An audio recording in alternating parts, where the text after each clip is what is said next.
everyone, it's Carol here. If you're new to my channel, welcome. Today I'm going to show you how to make two things, a P-loop and a simple loop. If you enjoy this video, please subscribe to my channel and ring the bell so that you'll be notified every time I upload a new video.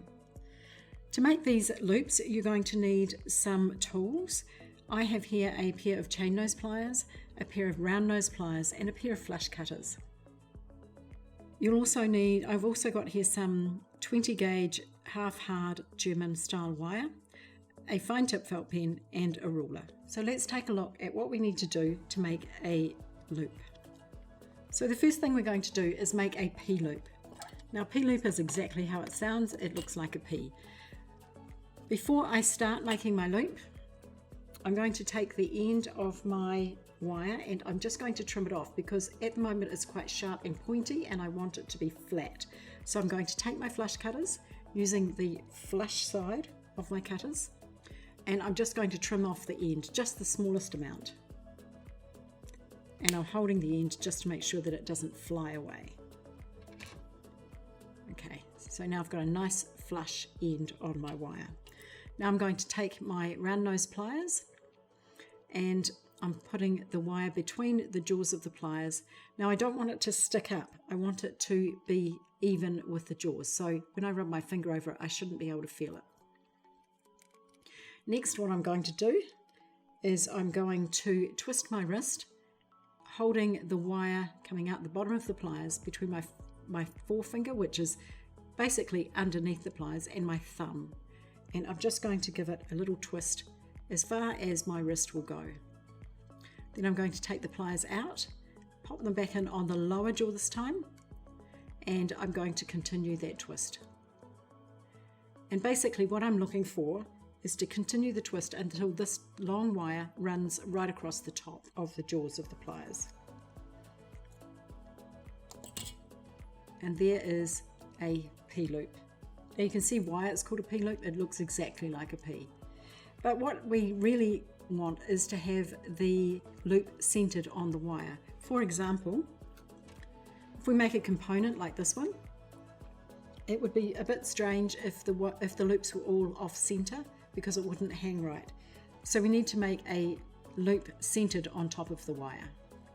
It's important when we make loops that if you're making a component, for example, something like this, that you might use as an earring or part of a necklace, it's important to make the loops the same size. For example, if you made this loop a lot smaller than this one on one earring and not on the other, one earring would be longer than the other. So it is really important to get things the same size. So I'm going to show you a few tricks on how to do that. The first one is to take your round nose pliers and your fine tip marker. Now what I'm going to do is, closing the jaws of my pliers, I'm actually going to make a little mark across the pliers where I want to make my loop.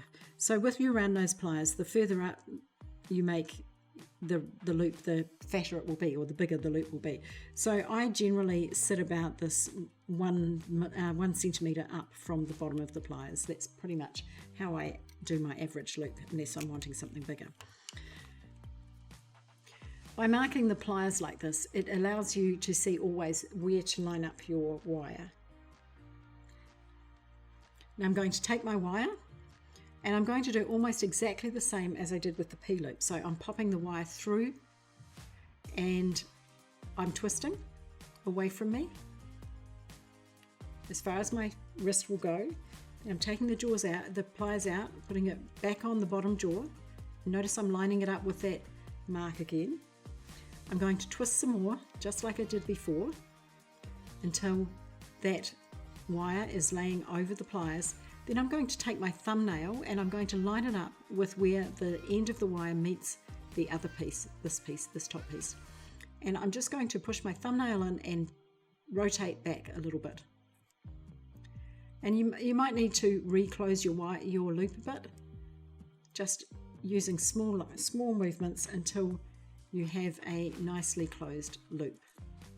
And there you can see it's centered nicely on the wire. Sometimes you might find the need to give your loop a little push through the pliers like this, with the pliers like this, just because it might be sticking up a little bit, and that's absolutely fine. And you might even need to wiggle it closed a bit by just up and down a little bit, pushing in. So there's my loop. So now we're going to make a little pair of earrings using our looped wire, and we'll show you how to open and close them and that kind of thing. So what I've got here is some beads and bead caps. Now obviously you can use anything you like to make your earrings.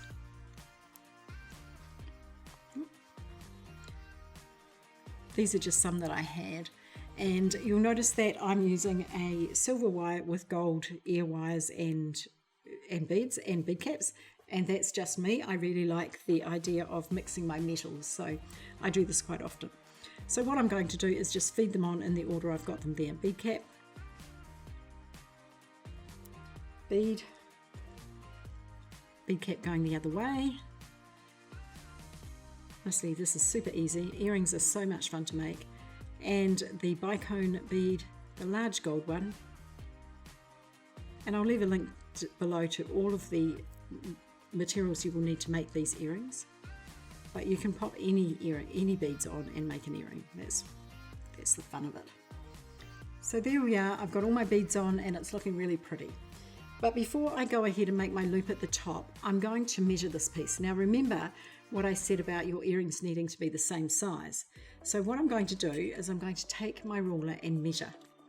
So there's my ruler, and I'm going to line up the bottom side of the loop, the bottom end of the loop, with the 0 using the centimeters, and just line it up along the ruler, edge of the ruler here. And I can see that if I leave about 1 centimeter above the beads for my loop, which is about the size that making a loop takes, I can see that I need to cut it at 4 centimeters. So I'm just going to do that. I'm going to take my flush cutters, flush side, and I'm going to cut the wire there at the 4 centimeter mark.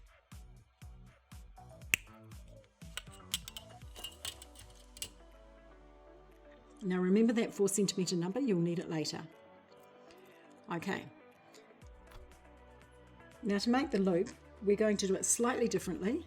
We're going to bend the wire at the top to a 90-degree angle, or a right angle. Now I'm going to take my round nose pliers, and this time I'm lining it up with that mark that I made, exactly the same. But what I'm doing with my thumbnail here is I'm actually putting my thumbnail right into that corner of that 90-degree angle. Now I'm going to push, as I twist my wrist, I'm actually going to push down a little bit. And the reason I'm doing that is so that my loop will stay nicely centered. Changing to the bottom jaw, oops, and continuing on my loop. And sometimes you need to do it a couple of times, as I said. Okay. And my loop is, my earring component has gone a little bit bent, so I'll just give it a bit of a tweak. And there is my earring component. Now what I want to do now is add a ear wire to this. There's several ways I can do that. I could open the loop on the bottom of the ear wire, or I could open the loop on the top of the earring. This time I'm going to open the loop on the top of the earring, because it's good for you to know how. So I'm going to take my pliers here, and I'm holding the side of the loop. So this side is the side that opens, and I'm holding the side of it. Don't hold it like this, hold it like this. And I'm just going to twist up. So moving my wrist down and twisting the pliers up. Then I'm going to pop on the ear wire and just reverse that action. Now sometimes what happens is when you do that, you'll find that your loop isn't quite closed. So what you do now is you lift up and down and push it in until it closes. So just give it a bit of a wiggle. And there you have an earring. Now we need to make another one, obviously. So remember before when I said to you that we needed to remember that number? Well, we needed to remember it because we need to measure this one exactly the same so that our earrings are exactly the same size. So I have laid my wire down on my ruler. I have lined the bottom of my loop up with 0, taking my flush cutters, and I'm just going to pick up the wire with the point of my flush cutters at the 4 centimetre point, and I'm just going to cut the wire. Now we know that this piece will be exactly the same size as this piece when we've made our loop. So next we're putting on our beads. So we went bead cap, large bead, and the other bead cap, the bicone,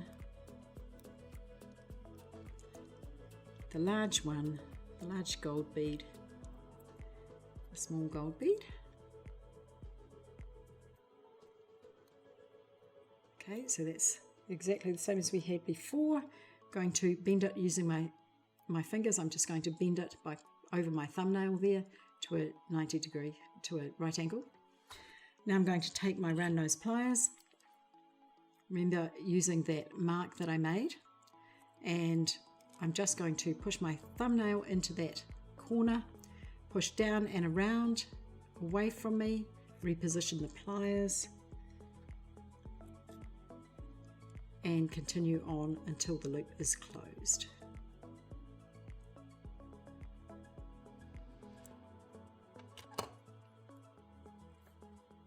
Now this time I'm going to show you how to open the ear wire instead of the loop. So if we take a look at our ear wire, you can see there that one side is open and one side is not, just like the standard loop that you just made. So we're going to take our pliers, our chain nose pliers, hold the side of the ear wire just like we did before, and rotate. Pop on the component, grab the side of the loop again and just close it.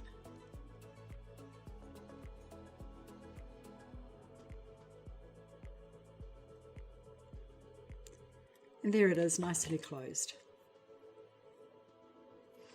So now you know how to make loops, and you've also got a pair of cool earrings. So I hope you've enjoyed this video. If you have, as I said, please subscribe and ring the bell and check out my other techniques videos. Thanks for watching. I'll see you again soon.